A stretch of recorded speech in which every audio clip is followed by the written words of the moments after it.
Okay. Okay, let's get started, and I think we'll have a few people join us a little bit later.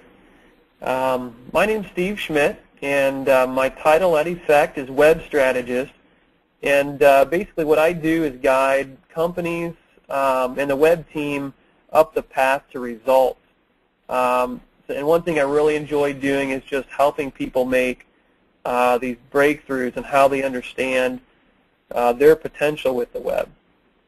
So today we've got answers and guidance on actually 5 questions. A couple more just came in. So we're going to go through those. Microphones are on. So if you have comments or ideas or questions, just go ahead and ask them. You know, just go ahead and interrupt and ask those questions. I want to make this as helpful as possible for you guys. We'll just go through the first one. Ben asked, can you show me provable value, return on investment, of social media marketing in relation to B2B web initiatives? And actually, we had found a great example of this. The company by the name of Kinaxis, the supply chain management company, they're not a client of Effect, but they leverage social media pretty successfully. I'll first tell you about their results. They have a 2.5 or 2.7 times increase in website traffic, 3.2 times increase in conversion, 5.3 times increase in blog traffic, and 6 times increase in the registration of community members. And to boil it down, here's what they did. Number one, they did a lot of research on how to provide value to their audience, and we'll talk a little bit more about that. 2, they created an industry community and maintained it, of course. And 3, they created and maintained an industry blog. And that's the basics about it. So what can we learn from it? And by the way, we've got, if you want to read the whole article, there's the link right there, and I can email that to anybody who'd like it after the after a webinar here. But anyways, what can we learn from social media, about social media from Kinaxis? Well, one, it can work in B2B because really it just boils down to, it's all about cultivating relationships with these future customers by giving them value. And really, your salespeople are probably doing it already offline. Second thing I wanted to mention about that was social media is so much more than Facebook and Twitter. You can kind of forget about putting out a sign that says follow us on Facebook or find us on Facebook, follow us on Twitter. It's not really what social media is, and we'll actually get into that, clarify that on another question coming up. The other thing, and it's really just like anything else, I mean, you hear so much about social media is doing this and that, and there's a lot of stuff going on, but the worthwhile results don't happen overnight. It is still a lot of good, hard work that brings the type of results that people expect out of it. And really, let's be honest, expect to invest into it for a couple of years before really something big is going to come out of it. It is a long-term thing because really we're building relationships with humans. And obviously, research and intentional planning is a must. Getting a Facebook account, getting a Twitter account, stuff like that, and spamming out information is not a social media strategy, and chances are it's probably not going to do anything for you.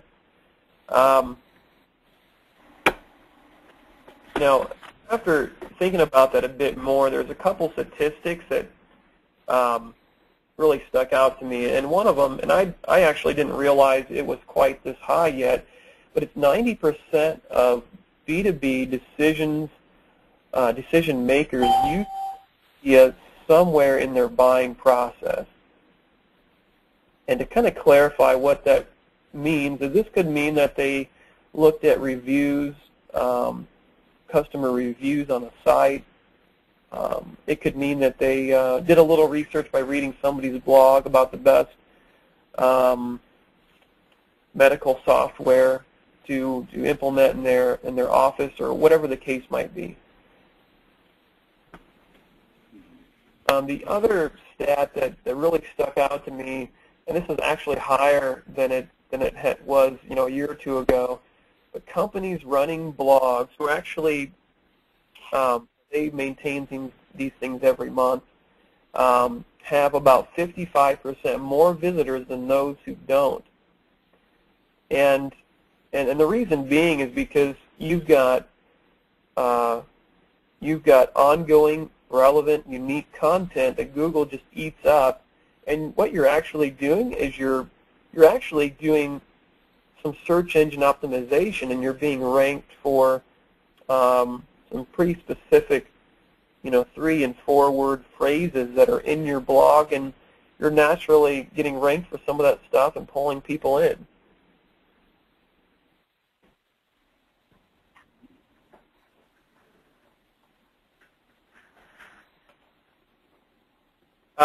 And this is kind of always where it's difficult. It's obviously it's easy to hear about somebody else using social media and how they did this or did that with it. But when we think about ourselves, it's difficult to say, how can I do it? And really, there's a question, there's a challenging question that can help us kind of break through that and kind of envision what that might look like for our own scenarios. And that is there an online resource gap in your market that you can fill? And P.S., that will provide value to these future customers while positioning your company as an authority.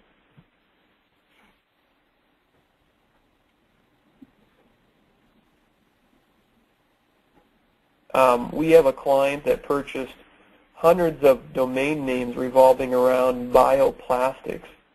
And the plan there is to leverage 1, 2, or a few of those to actually figure out how they can provide value and fill some kind of online resource gap revolving around bioplastics, because they have the real estate. Now they just need to build the house there and work on attracting people to it. And so that's an example.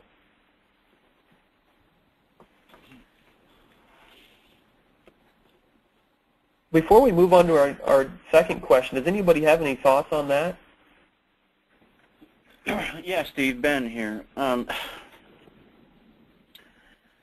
Well, first of all, I think like everything else, it depends on our definition of what exactly is included in the term social media.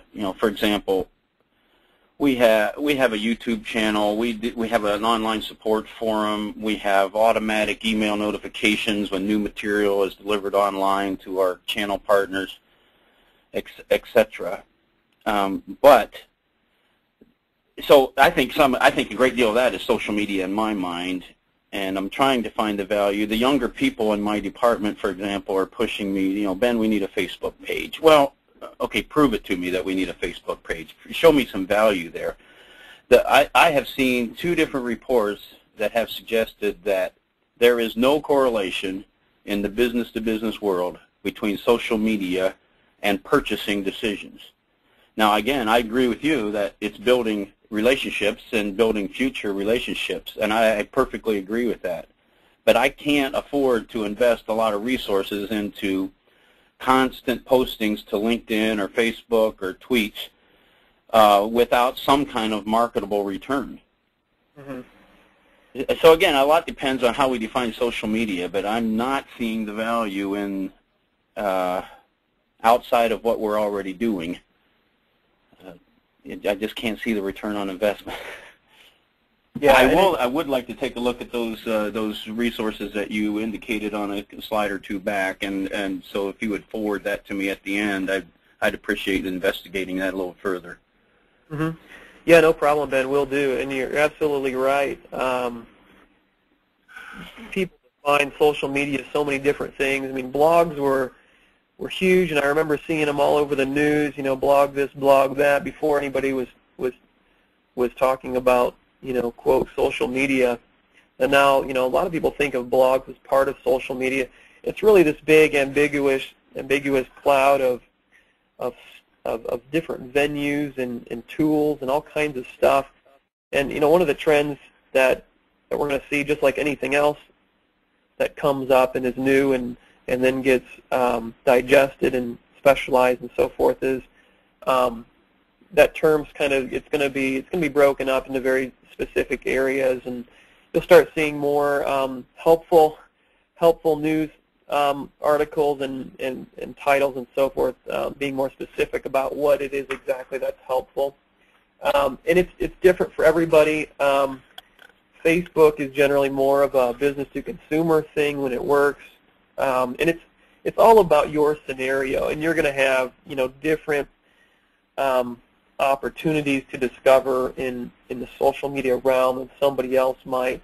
And so, yeah, you can't take any of it for face value, but investigate how it might apply to your particular situation. Well, one of the things I have discovered recently, where we have enjoyed a fair amount of success, and just very recently, it occurs to me that the real value of social media in the business-to-business realm is giving customers and potential customers access to experts. You know, that's that value added that you were referring to. So recently we created a separate page on our site for answers and education, above and beyond what we normally talk about. It's generic, value-added service to the world out there. And for each of the topics that we're posting, we offer, you know, the little social media tools that they can tweet about it, they can email it off, they can print it, et cetera, et cetera, et cetera. And just over the last couple of weeks, that page has been extensively hit, especially, of course, by the search engines, which is good. But also we're seeing some positive results in the end-user community. So I think there is a role to play outside of having a Facebook page, for example, a fan page. Yeah. And you know what? It sounds like you're actually already doing what this question is trying to inspire. You're creating this resource. It sounds like you're maintaining it. You're answering questions. And, you know, like you said, it's a relationship thing, and relationships take time to build. You know, sure, you might get some people right away that want to talk to you, but chances are most of them are going to come after a number of times that they get helped by you. But it sounds like you're actually already on your way there, and you're absolutely right.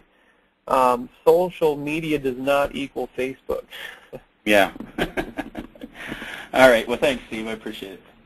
Yeah, Ben, no problem. Let's move on to the next question here. Mark, your question, what does the website mean for our business? This is like a hugely just common question right now. Everybody's trying to figure out, what does it really mean? You know, in the past, people would generally, they would create websites because they kind of felt like they needed them, or, you know, the phrase you've heard very much, you know, if you're not on the web, then you're not anywhere. So there was sort of this compulsive, not really compulsive, almost this requirement that you at least need a website. It's sort of like having, you know, a brochure or something. You at least need a website. But there's this trend started about a year ago, especially when the economy was started to hit hard, and that was, okay, now we're ready to figure out how can we measure the web and strategically plan it and get value out of it, because it is cheaper generally. You can track much more on the web than you could with any other type of traditional marketing and advertising. And so now this is a big question. So, I mean, the first thing we need to kind of ask ourselves again is, what do we want out of this website that's going to provide us, you know, our company, with value? So to answer that, let's first understand that there are two types of value. The first type is quantitative. An example of this is the number of monthly sales number of monthly leads, stuff like that. It's really easy to measure. It's super easy to measure. And here's how we do it. I mean, the first thing we do is we define SMART goals.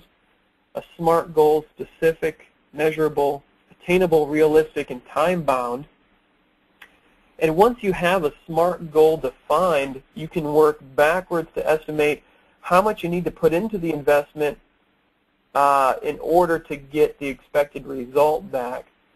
So let's run through a simple example. If I want 10 new customers every month from the web, and then, by the way, this is not an e-commerce site. So if I want 10 new customers every month from the web, and it takes 5 leads from the web to make a customer, then I'll need 50 leads a month. Now, most companies don't know what their percentage of website traffic that submits a lead. Generally, it's somewhere around 2%, so we're just going to use that. So if 2% of my website traffic submits a lead, then I'll need 2,500 visitors a month. And after you get that to that point, you can begin to estimate how to approach search engine optimization, pay-per-click, and all the various things that are called social media. And that's just kind of a real simple way to break that down. By the way, if you want to play with some of these numbers, we have a goal calculator you can access at this URL. And by the way, I'll also email that out after the webinar. So that's quantitative. Let's talk about qualitative. Now, this is the one that people generally, they get stuck on, they get an analysis paralysis on, and then their company doesn't move forward on this point. And this is an example of qualitative value is we need our site to look very credible. And generally, you can roughly measure this by looking at the sum of the results over time. But if a company doesn't look credible, they look kind of hokey, people are going to believe that when they go to the site, especially if it's the first time they've seen any type of presentation from the company.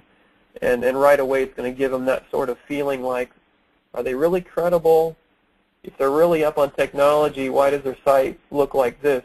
And so forth. But how do we measure that? And kind of a good way to kind of understand the level of value to this type of thing is to ask yourself, if we don't do blank, in this case, if we don't look very credible, what are the consequences? You know, what are the consequences a year out or 2 years out? And that begins to help you understand, begins to help you weigh, is this qualitative thing we're thinking about doing, is that worth doing?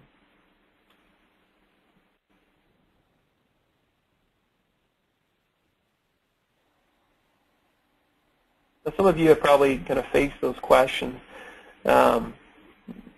with other stuff besides web marketing, but it basically just boils down to those two things.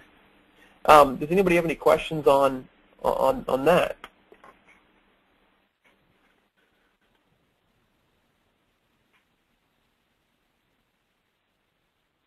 Okay, we'll move to the third question.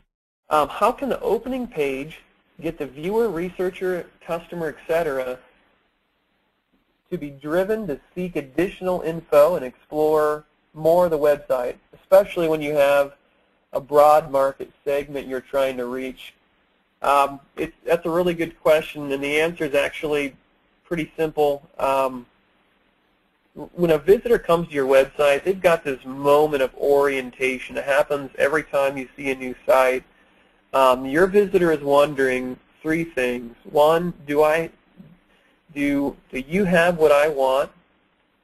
Is your offering for me or somebody else? And what should I do next if everything looks good? So if we want them to get into the site further, to be more likely to convert to something, we've got to cater the entire presentation, not just the home page, but everything else around those audiences. So first, let's know what your audiences expect from your website. And this is a combination of internal brainstorming and thinking and talking to your sales guys and your marketing guys and your CEO, bringing everybody together with their thoughts.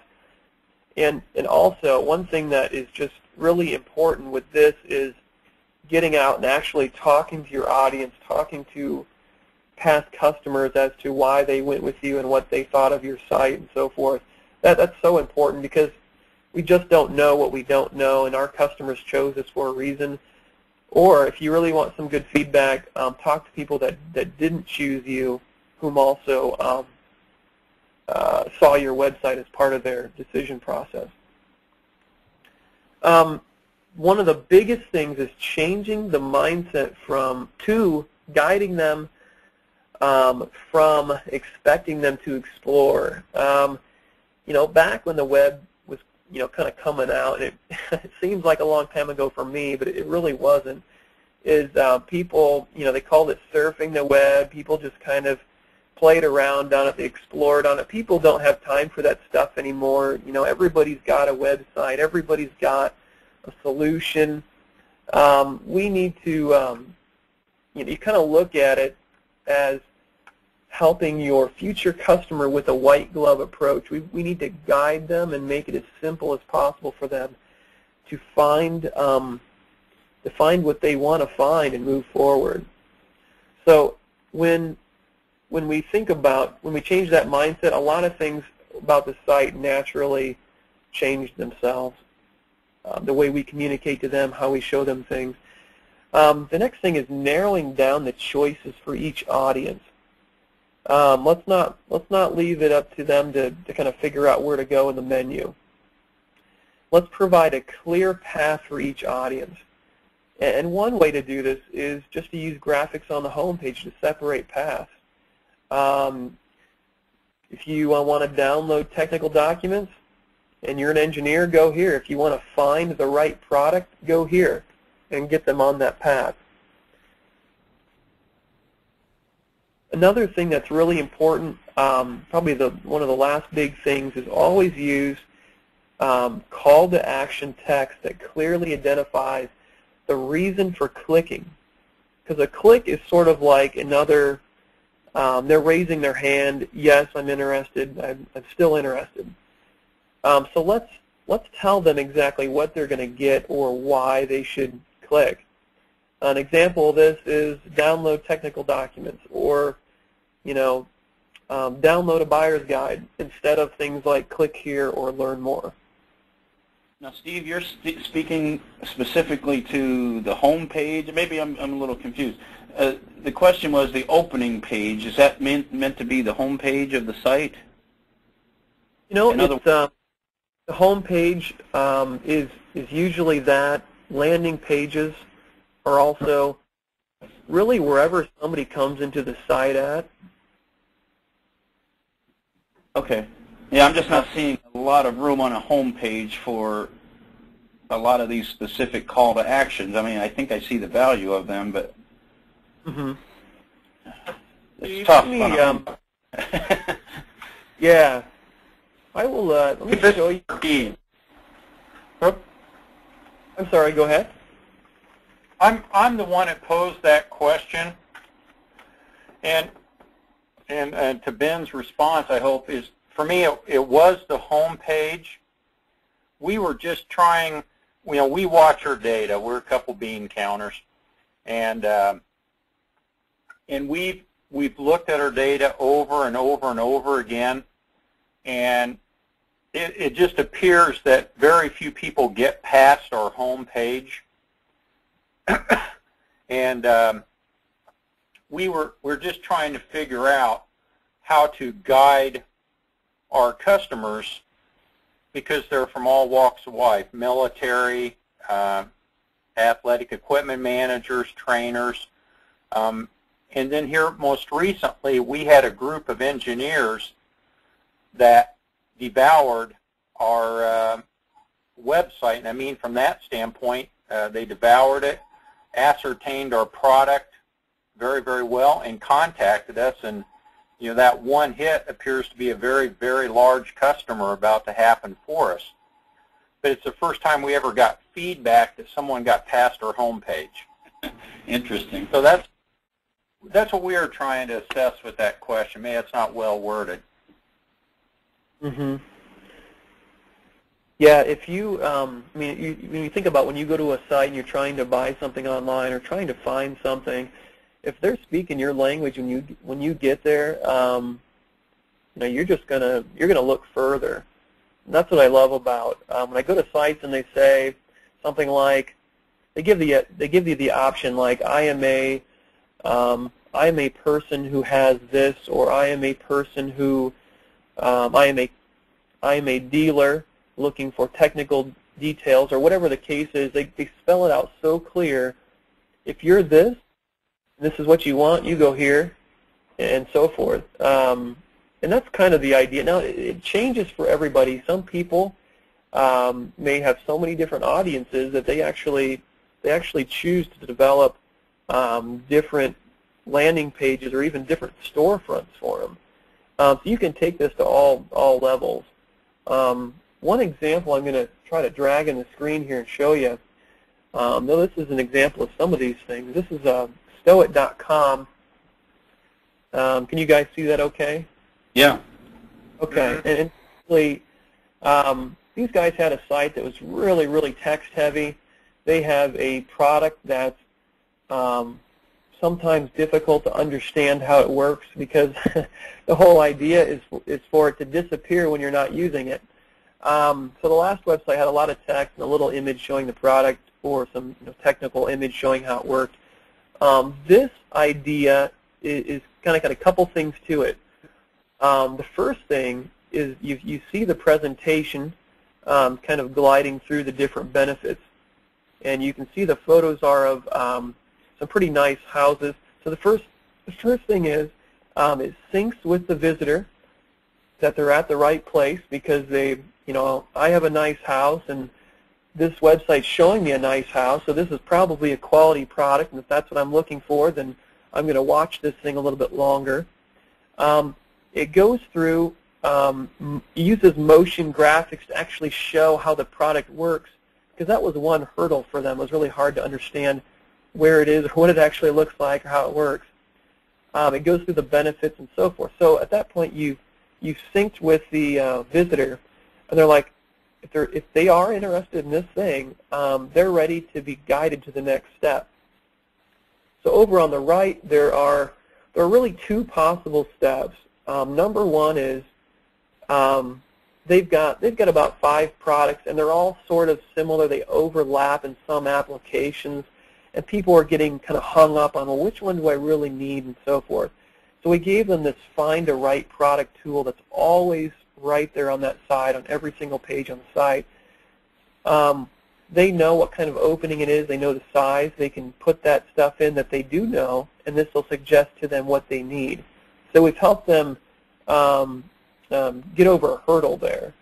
We've enabled them to learn more about our product. The second thing is to find a dealer near you, and that's the critical piece on the site. The goal of the site is to get those people to find a dealer. And so we've got that right there on every page, no matter if they're looking at the technical details or the photo gallery. Whenever they're ready to find a dealer, it's right there, and it's clear as day.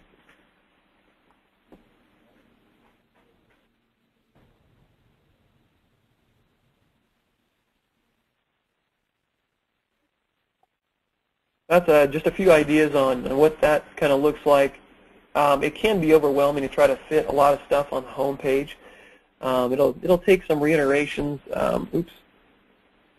and so forth, but it's well worth it in the end. And by the way, do Ben or Mark, do you have some kind of website tracking tool that'll tell you when people get past the home page? Ben here. Yes, I use two different statistical packages on the site, Google Analytics as well as Smarter Stats. Google does a little better job of resolving IP addresses to give me real visitor information that I need, but the other package is much more comprehensive. And yeah, I can tell time, total time on site, time on pages, etc. You're able to see where the bottlenecks are, and you can kind of find out where's the biggest drop-off. Yeah, it's also a good tool to know what pages on the site I need to beef up. For example, one page I noticed it was like the 7th most popular page on our site, and we have a very extensive site. And yet it wasn't representing us in the, it wasn't the best page it could be. And so, I made a task throughout the department. Listen, we really have to beef up this page. It's getting hit way too often to have the mediocre information it has on it. Yeah. So it's good for management type decisions as well. Yeah. Yeah, that's awesome. There's kind of two things here. There's the, there's the proactive side of you can plan that stuff out and plan that path for the visitors and optimize it. And then there's a second side, reactive, which isn't bad at all. You have to balance those two things. And the second side is after you have something out there, measuring it and learning from how to even make it even better. It sounds like Ben, you're already doing that. You're taking that feedback, you're applying it to your site, you're optimizing it based on what you see, and then you just continue to measure. Well, at least on the reactive side, I like your notion of guiding them. That's very nice. I wish I had a way of. We have finite audiences, but there are specific audiences within this finite audience that we have, and I wish I had a way of determining for each one of those specific audiences the paths that they need to follow and evaluating whether they are following those paths. I think I have enough there for the entire cumulative audience, but I'm not sure I have the right mechanisms in place for the individual audiences. So it sounds like they may be at different sort of stages. Like maybe some people just want more information, while others it's a more urgent matter. Well, we're in the business-to-business world. We're in the commercial and institutional building, construction world, and we have, therefore, architectural engineering community who would be interested in our products and coming to our site. We have end-user facility managers, building owners that might be interested in coming to the site. We have contractors and system integrators at the building level who might be interested in our products and coming to the site. So it's a finite audience, and yet they're distinct groups within that cumulative audience. Depending on how you attract them, whether it's from, whatever it's from, pay-per-click, SEO, whatever, I think one idea to think about would be how do they enter the site, and maybe it would work better. You can optimize it further by defining landing pages for each audience and speaking directly to them, to their specific situations. And like you said, each audience, even there's sort of a sub-audience in each one.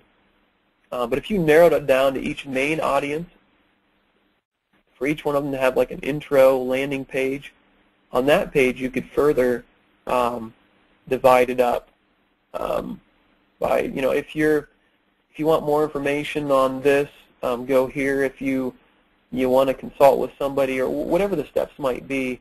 Yeah, I've done that somewhat successfully on a micro-site that we did based on an ad campaign, and of course in the ad campaign it pushed them towards specific pages on the micro-site. I haven't tried that on the main site yet, however.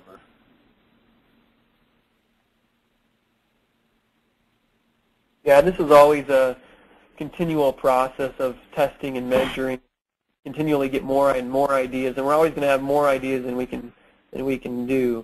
Yeah. Yeah. it's all about that balance of doing the best ones, and some of those we just may not be able to get to. But it sounds like you're doing pretty well there. You're on the right track. We had a question just come in this morning, actually two that I'm going to go through here. One is regarding search engine marketing. How does a company start out and then become more advanced while spending a small amount of money? And you know, a lot of it can depend on that, on what that small amount of money might be. But to kind of break it down, there are basically two types of search engine marketing. And the first one, which we're going to get out of the way, which is pay-per-click. And that's, as you probably already know, you set a budget, you pay only for the clicks that actually come to your website. The great thing about it is you can be up and running in a couple days.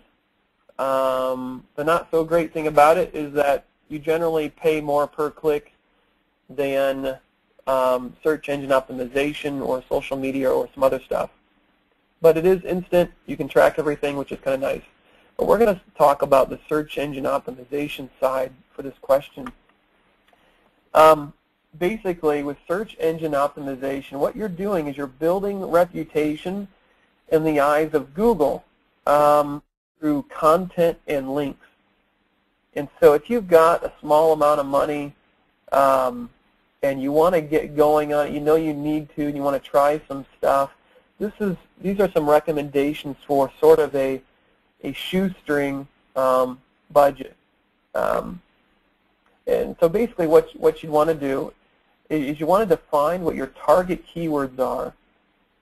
Google has a keyword tool, appropriately called the Google Keyword Tool, I believe. And you can go there and you basically type in some keywords that you think people are looking for, and then it'll bring back, you know, all the keywords that it's willing to tell you about, and some information on those keywords, like about how popular it is and about how much competition there is. And you can refine it, and you can get a pretty good list of keywords. And anybody can do that. After that step, the next step is to define target pages on your website for each keyword. Reason being is if you have keywords scattered all over the place and no specific target page per keyword, your pages start to compete against each other. They get diluted in terms of how great Google thinks they are, and then you don't really get anywhere. So pick out a specific page for every keyword, and on that page, the content should be relevant to that keyword, by the way, but you know, put that keyword in the title, in the heading, and use it in the content, and that's kind of step 2. Step 3 is get a blog going, and you know, don't just put up something just for the sake of having some content fodder for Google, but put up something where you can kill two birds with one stone, a blog or a resource that can help customers or some other audience, and that blog would also help for search engine optimization. Blog on it a few times a month with related content revolving around those keywords. Use the keywords in the blog post and link the keywords in the blogs to your target pages. You're kind of pointing fingers. You're saying, Google, I know I'm talking about this content, but if you really want to know more about it, that's the page to go to. And so you're telling Google that's really the page to rank for that keyword. That's search engine optimization on a shoestring budget. It's really important to note here that this accounts for a portion that can be done. It's a good start. But if you have timely goals, I definitely recommend working with some professional who has and can show you ranking results that they've actually got for keywords that are competitive. There are all kinds of other things that can be done, social commenting. There's all kinds of other ways to distribute content, partially manually, partially automatically. There's ways of getting links back to you. And, there's sites that if they link to you, it wouldn't do you any good. And there are other sites that would help you out quite a bit. And so a professional knows how to find those things and hook them up for you. But with that, you'd have a pretty good head start.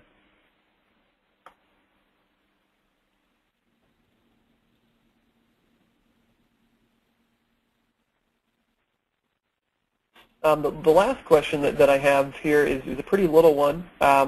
Basically, what are the current Facebook and Twitter trends? And Ben, this goes back to what we were first talking about in the first question.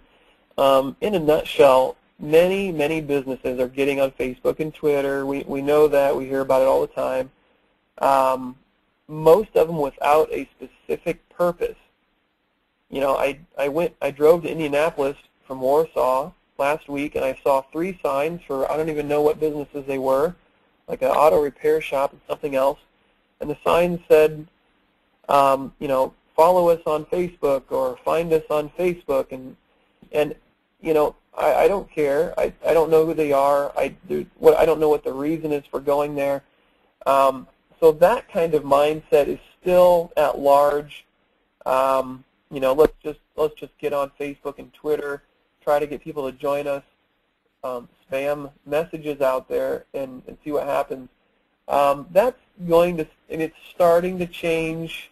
You'll see more of that. People will want to know, well, what's it actually doing, and how do we make it so that it works? And you'll start to hear that, Facebook or Twitter may not be right for everybody. So some businesses that use those 2 things with specific purposes are doing well.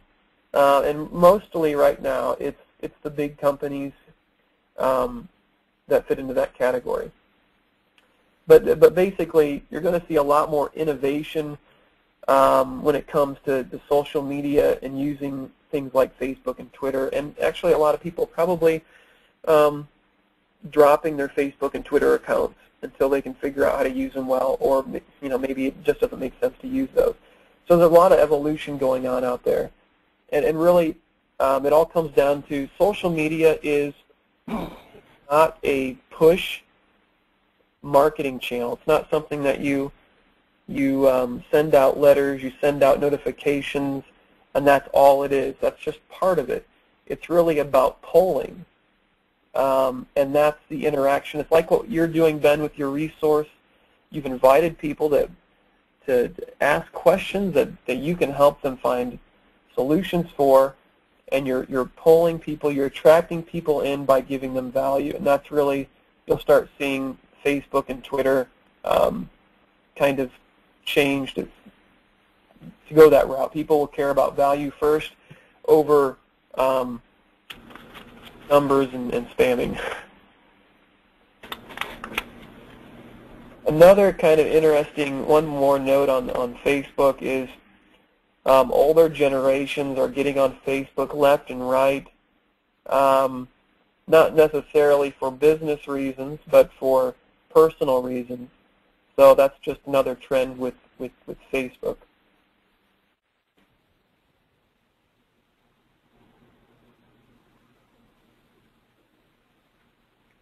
And yeah, I mean, if you don't have a Facebook or Twitter account, don't try to rush out and get one unless you want to reserve a name.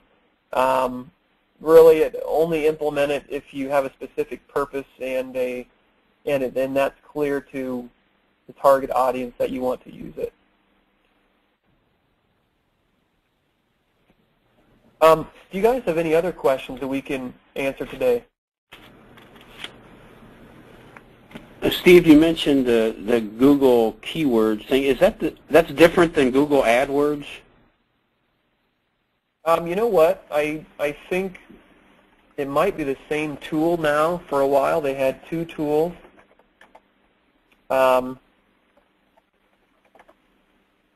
I can find that out for you. Okay, here it is.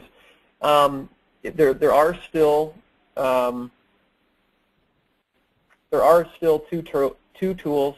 If you go to google.com/sktool, and Ben, I'll just go ahead and message and email that to you as well.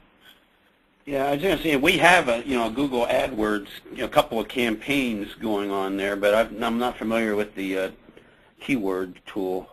It's probably okay. I'll message that to you, and that's one way of getting that keyword data. There are other much more advanced tools, like Marketing Samurai and some other things that can help you get more insights into those keywords. But you can start there. That'll be a good place to start. Yeah, I have used one other additional just information tool called SpyFu. I don't know if you're familiar with it, but it basically will show you what Google kind of campaigns your competitors are using, which I have found helpful. Yeah, it's interesting. It's something to look at and kind of investigate a little bit. But when it comes down to it, you've just got to test and measure that. Our pay-per-click director doesn't think too much of that tool. It can help, but it's you can't take it all for face value on there.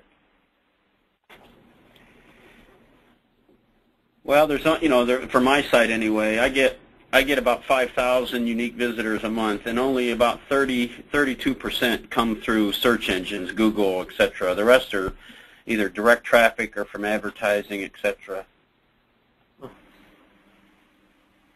Yeah, that's interesting. Do you have a way to see where the people come from who actually submit a lead? Well, I certainly have a way to see the referrals from other sites. If I run an ad campaign wherein I give a specific URL, then I can measure that.